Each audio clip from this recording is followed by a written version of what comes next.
도전보다 무서운 건 아무것도 하지 않는 것이다. 멈춤의 철학, 그리고 다시 걷는 법.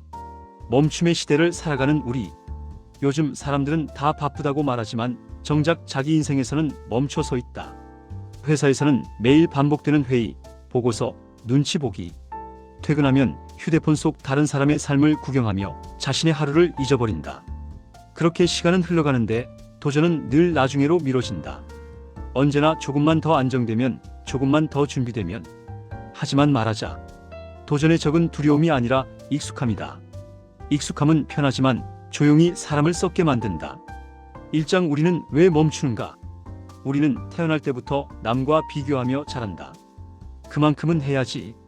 이 정도는 돼야 성공이지. 그 말들이 쌓여서 결국 안전한 선택을 하게 만든다. 도전하지 않는 이유는 단순하다. 실패가 두렵기 때문이다. 하지만 그 이면엔 더 깊은 감정이 있다. 그건 평가받는 두려움이다. 내가 그걸 왜 해? 그 나이에? 괜히 나섰다가 망신당하지 마. 이 말들이 수많은 가능성을 질식시킨다. 결국 우리는 사회가 만들어준 틀 안에서 적당히 괜찮은 사람으로 남으려 한다. 그런데 그게 바로 인생을 멈추게 하는 시작이다. 이장 도전하지 않으면 인생은 썩는다.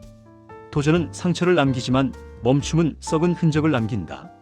도전하는 사람은 실패할 수 있다. 하지만 도전하지 않는 사람은 성장조차 할 수 없다. 회사에서, 관계에서, 인생에서. 지금 이 정도면 됐다고 멈추는 순간 그 사람의 시간은 정지한다. 몸은 나이를 먹지만 정신은 더 이상 자라지 않는다. 이건 나이가 아니라 태도의 문제다. 20살이라도 멈춰 있으면 늙은 거고 50살이라도 도전하면 젊은 거다. 도전은 젊음의 정의다. 3장 도전의 본질은 결과가 아니라 방향이다.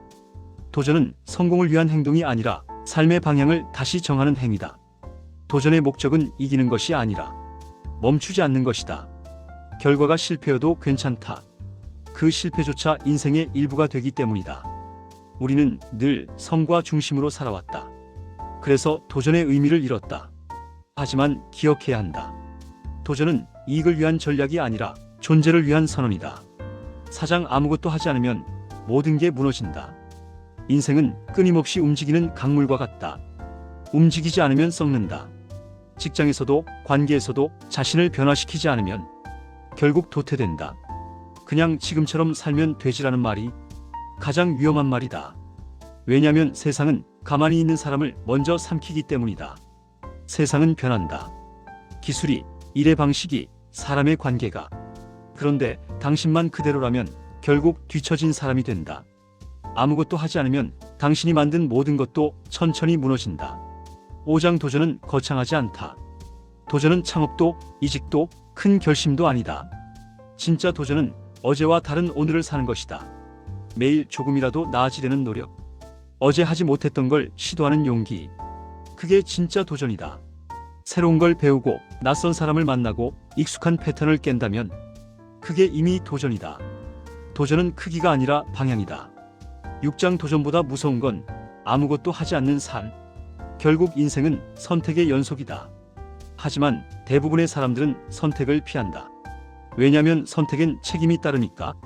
그래서 아무것도 안 하는 선택을 한다. 그게 가장 편해 보이니까. 하지만 그 편함은 조용히 사람을 무너뜨린다. 우리는 실패보다 아무 변화 없이 흘러가는 인생을 더 두려워해야 한다. 오늘도 생각만 하고 있다면 지금 바로 움직여라. 작은 한 걸음이 미래의 모든 방향을 바꾼다. 도전보다 무서운 건 아무것도 하지 않는 것이다.